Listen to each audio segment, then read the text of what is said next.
The Deep Space Monitoring Station Omega-7 drifted silently through the void, its sensors constantly scanning the endless expanse of space. Commander Jackson Harper stood at the observation deck, his weathered face reflected in the reinforced glass as he watched distant stars twinkle against the darkness. 20 years of space service had taught him to trust his instincts, and something about today felt different. "Commander, we're picking up an unusual signal," Lieutenant Rita Patel's voice crackled through the intercom. "It's unlike anything in our database." Harper made his way to the command center, where holographic displays showed a cascade of data streaming across multiple screens. The signal pulsed with an otherworldly rhythm, its pattern too precise to be natural phenomenon. "Analysis?" Harper asked, leaning over Rita's station.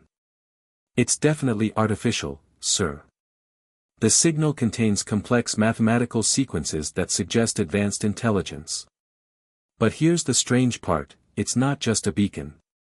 There's something else embedded in the transmission. It almost looks like medical data." Before Harper could respond, the station's AI, Solomon, interrupted. "Commander, I've decoded part of the signal. It's a distress call, but not from any known civilization. The mathematical language suggests technological capabilities far beyond our own." Harper's decision took only moments. He'd spent his career preparing for first contact, though he never expected it would happen on his watch. "Send our response using the universal mathematical protocols. Let them know we're willing to help." The response came faster than anyone expected. A massive ship materialized just outside their sensor range, its hull gleaming with an iridescent material that seemed to bend light around it. The vessel dwarfed their station, its design unlike anything human engineers had conceived. "Sir," Rita's voice trembled slightly, "they're requesting permission to send a representative aboard. They say it's urgent." Harper straightened his uniform. "Grant permission. Alert medical and security teams to stand by. Let's make history." The visitor arrived in a shimmer of light that temporarily overloaded their sensors. Standing before them was a tall, elegant being with silver-toned skin and eyes that seemed to contain swirling galaxies. The alien wore what appeared to be ceremonial armor that flowed like liquid metal. "I am Ambassador Theron of the Nexarian Empire," the being spoke, its words somehow perfectly translated in their minds. "We come seeking help in our most desperate hour. Our Empress, the heart of our civilization, is dying from a condition our healers cannot cure." Harper studied the ambassador carefully. "I'm Commander Jackson Harper of Earth's Deep Space Command. What makes you think we can help?" Theron's eyes swirled with intense patterns. "We have been watching your species for some time, Commander. Your medical databases, which you freely share across your global network, suggest you have extensive experience with blood-based diseases. Our Empress suffers from a similar affliction. And you think human medical knowledge could save her?" Harper asked, incredulous. "We believe it's our only hope.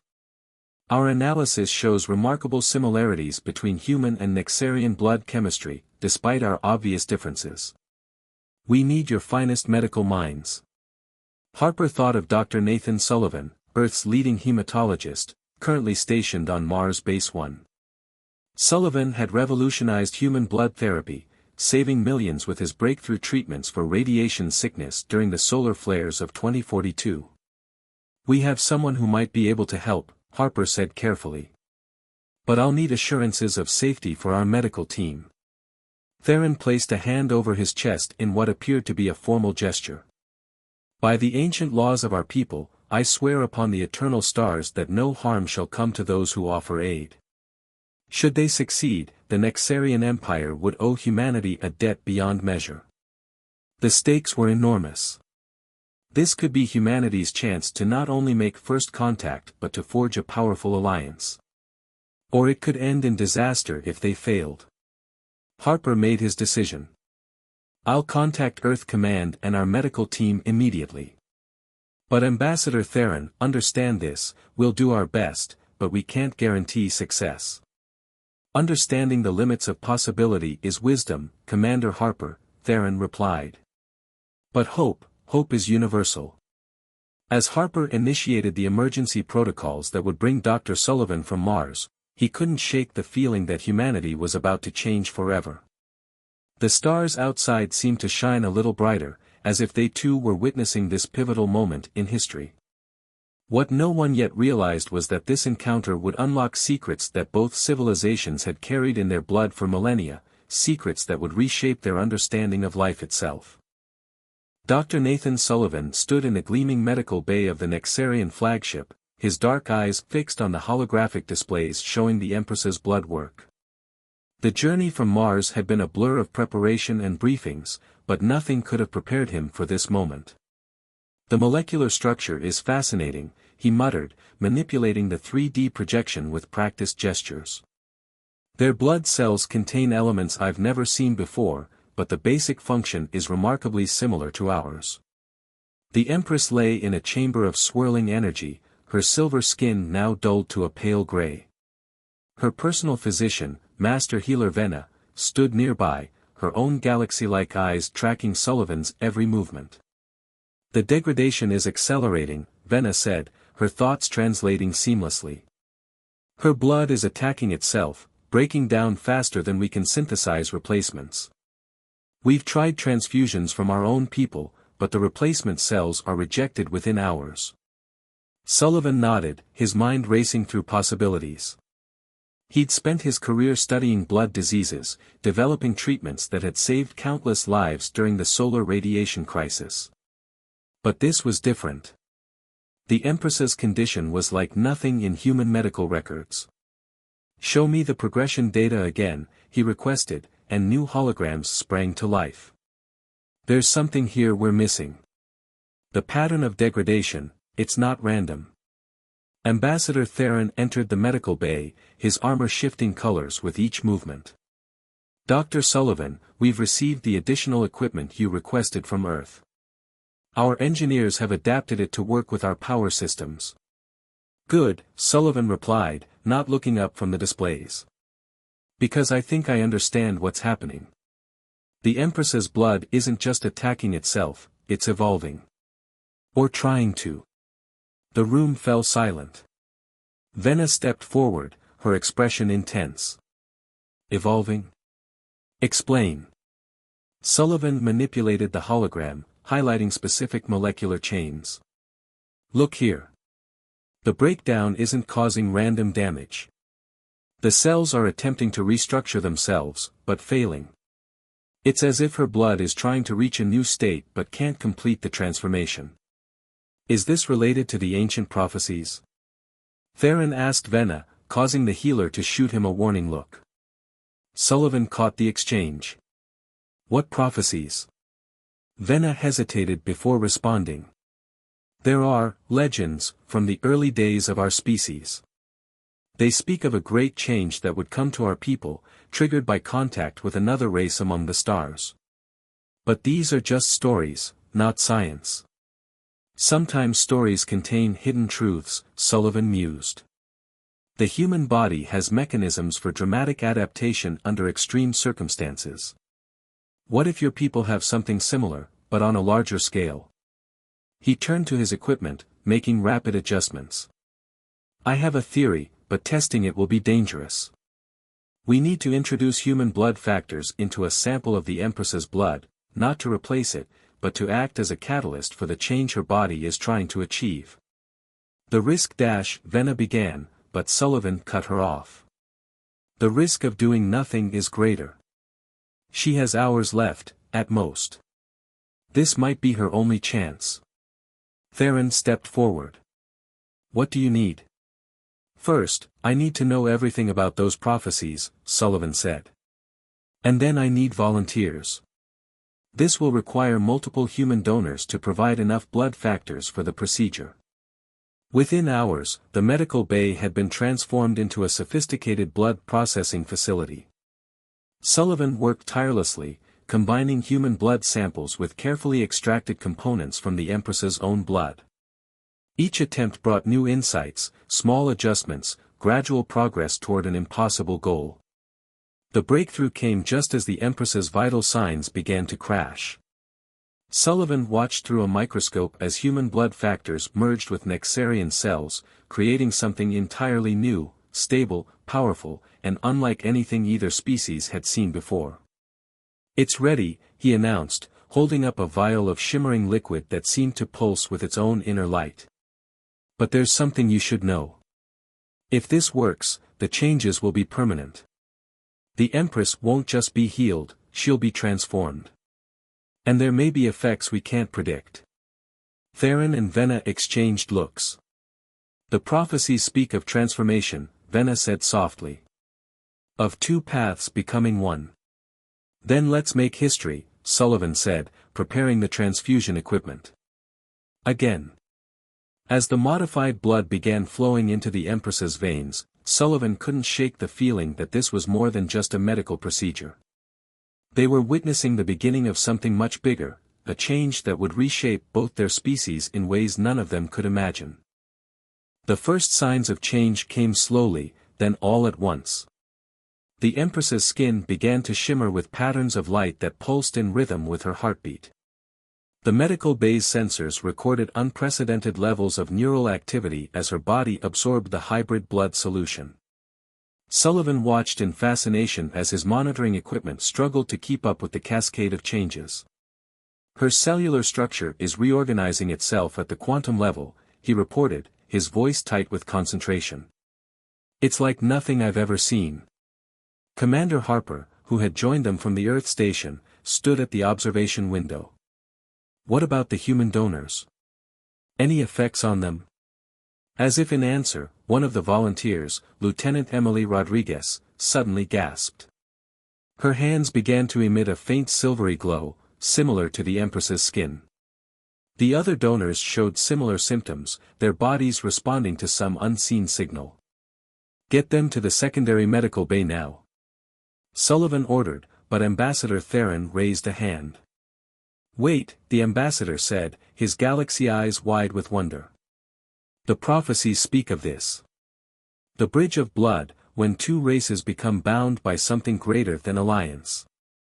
Master Healer Venna rushed between monitoring stations, her movements urgent but precise. "Their genetic codes are synchronizing. The human donors, they're not just affecting the Empress. They're being changed themselves." Sullivan felt a chill run down his spine. His revolutionary treatment wasn't just healing the Empress, it was triggering some kind of synchronized evolution in both species. The implications were staggering.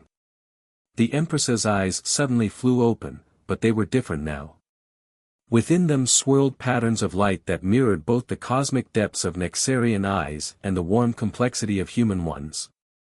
When she spoke, her voice carried new harmonics that seemed to resonate in the bones of everyone present. "The Ancient Ones knew this day would come," she said, her words bypassing translation to speak directly to their minds. "When the children of Earth and Nexar would remember their common ancestry." Common ancestry? Harper stepped forward, his military bearing momentarily forgotten in shock. The Empress sat up, energy crackling around her in beautiful, controlled patterns. "Our peoples were seeded by the same creators, Commander.